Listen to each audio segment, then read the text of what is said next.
I'm Dr. Kathleen Bannon, Superintendent of Schools in the Copiague School District.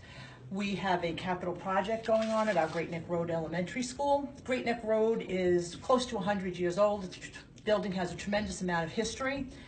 When we were doing the work in the basement, we had piping that was being replaced, came through the old part of the building, the main part of the building, close to 100 years old.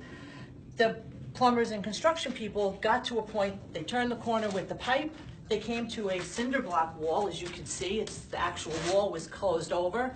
They broke through that cinder block wall, went through and found a fallout shelter from the 1960s. If you come through that cinder block opening now, you see the pipe went through, and as the construction people came through to follow the piping, they came to the materials that made up a fallout shelter. There's potable water, there's biscuits, there's a manual on how to run a fallout shelter. The dates on much of the material that here, it really was fascinating. Some of the materials packaged in the early 70s, and there were literally hundreds of children's desks, stating the fact that this was a fallout shelter that was ready to be used if they needed to bring the children down here.